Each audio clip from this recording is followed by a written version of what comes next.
জঙ্গিবাদ নিয়ে আবারও মেইন স্ট্রিম ও সোশ্যাল মিডিয়া আলোচনা হচ্ছে। অনেকে বিষয়টাকে সন্দেহের চোখে দেখছেন। এ বিষয়ে আপনার দৃষ্টিভঙ্গি কি?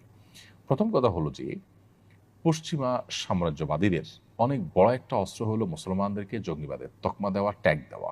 ইরাককে তারা ধ্বংস করেছে, মরণাস্ত্র আছে এই অজুহাত তুলে। কিন্তু মরণাস্ত্র পাওয়া যায়নি, দেশ কিন্তু ধ্বংস হয়ে গেছে, তারা সরিও কিন্তু বলেনি।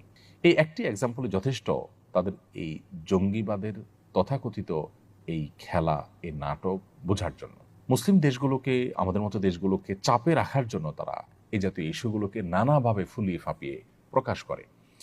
আমরা জানি আমাদের দেশে চাঁদাবাজি, সন্ত্রাস, বহুবিধ অন্যায় অপরাধ কর্মকাণ্ড হয়।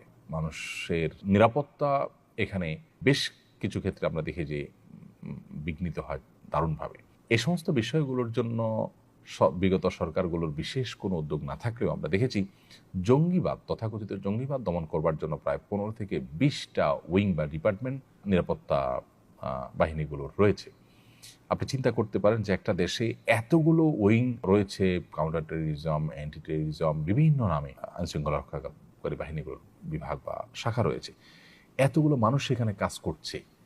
দেশে কি আসলে মানে জঙ্গিবাদের বাম্পার ফলন হয়েছে যে এত ডিপার্টমেন্ট কাজ করতে হচ্ছে, এতগুলো উইং থাকতে হচ্ছে, এতগুলো ফোর্স সেখানে কাজে লাগতে হচ্ছে? আমরা তো কোনো ঘুষ প্রতিরোধ এর জন্য এরকম কোনো বিশেষ ২-৪টা বাহিনী করতে দেখিনি।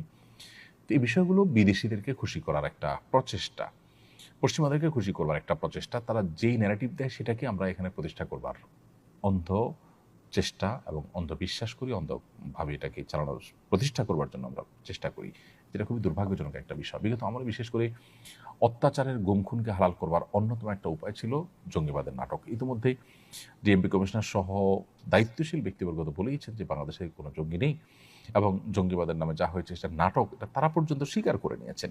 এবং বহু মানুষ যারা গুমখুনের শিকার হয়েছেন তাদের জবানবন্দিগুলো আমরা জানি, আয়নাঘরে রাখা থেকে নিয়ে বিভিন্ন বিষয়গুলো, এগুলোর জন্য জঙ্গিবাদকে একটা উজাদ হিসেবে ব্যবহার করা হয়েছে। অতএব সেটাকে নতুন করে ফিরিয়ে আনার চেষ্টা যে বা যারা করছেন তারা পুরনো সেই খেলাকে আবার বাংলাদেশে মঞ্চস্থ করার চেষ্টা করছেন। বাংলাদেশের মানুষ খুবই সচেতন এখন এই জিনিসগুলোর সব জারে জড়ি তারা বুঝে গেছেন যে জঙ্গি বিরোধী অভিযানের নামে যে নাটক করা হয়েছে সেই নাটকগুলো এখন সবার কাছে দিনের আলোর মতো পরিষ্কার।